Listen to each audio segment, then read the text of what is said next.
Hi guys, नमस्कार. आज खूप दिवसातून परत व्हिडिओ बनवते आहे. इथे मी एंड करते आहे तू भ्रमता हासे वाया ह्या सिरीजचा. कारण जे सुंदर चॅप्टर होते, जे खूप मनाला भावणारे, मनाला टच करणारे चॅप्टर्स होते, ते तर मी रेकॉर्ड केलेत. कारण मला असं वाटत होतं की मला आनंद यायचा बेसिकली ते रीड करण्यात, आणि व्हाय नॉट माझ्या यूट्यूब चॅनलची सुरुवात ते रेकॉर्ड करून का नाही करावी, असा मी विचार केला होता. जस्ट एक स्टार्ट मिळावं म्हणून. सो ते मी केलं आहे, बऱ्यापैकी केलेत, आणि आता मी इथे थांबवते आहे. आजपासून होपफुली मी नवे टॉपिक्स किंवा नवीन काहीतरी गोष्टी व्लॉग करायचा ट्राय करणार आहे. सो त्याची आज सुरुवात आहे. जर तुम्हाला माझा कंटेंट आवडला तर चॅनलला सबस्क्राईब नक्की करा आणि व्हिडिओला लाईक करायला विसरू नका. तर एक असाच काही दिवसांपूर्वी माझ्या आयुष्यात एक घटना घडली होती. घटना पण नाही म्हणणार, घटना कारण खूप मोठा शब्द येतो. एक छोटीशी ॲक्टिव्हिटी नॉर्मलच, बट त्या ॲक्टिव्हिटीचं माझा पॉईंट ऑफ व्ह्यू किंवा मला काय फील झालं ते मला शेअर करावं वाटते. ते माझ्या मनातलं जग आहे.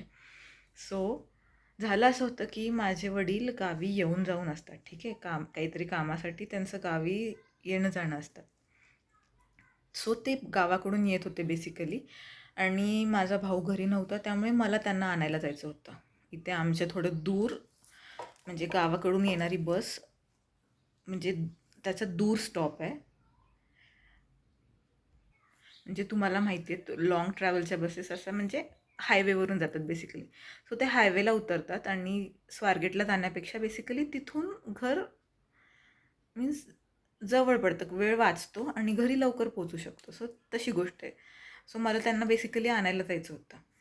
आणि मी बिंग मी, माझा असा स्वभाव आहे की मला घरातून बाहेर पडायचा स्वभाव, किंवा काय म्हणू त्याला आपण, मी अशा टाईपची आहे की मला घरातून बाहेर पडायचा प्रचंड कंटाळा आहे.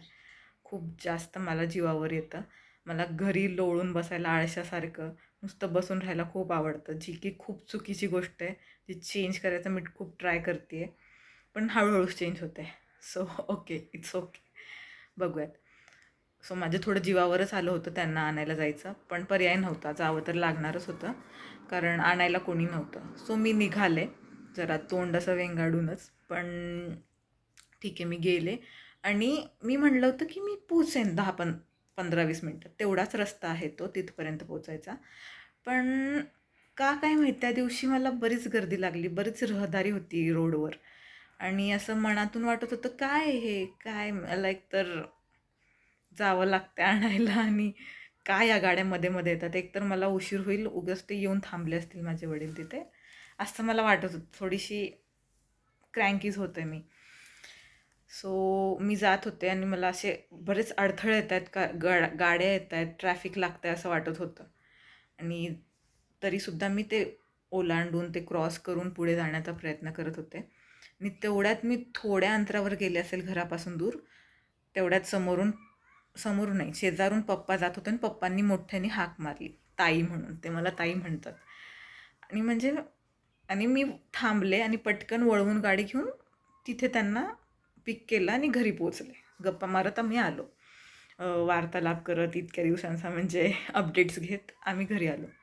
पण मला असं फील झालं घरी आल्यावर, का काय माहिती, की हे सगळे जे अडथळे आले मला, की ज्या गाड्या येत होत्या समोर, ज्या मला जाऊ देत नव्हता पुढे, किंवा ट्रॅफिक लागलं, ते बेसिकली ह्यासाठी होतं की माझी डेस्टिनी म्हणजे पप्पा, ज्यांना त्या दिवशी मला आणायचं होतं, त्या दिवशीची डेस्टिनी, ते स्वतः चालून माझ्याकडे येत होते.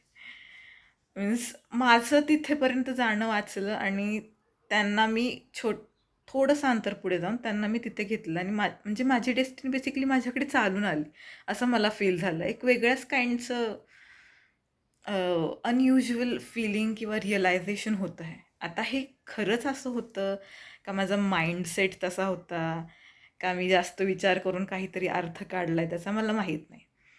तर हे असं तुमच्यासोबत पण कधी झालं आहे का?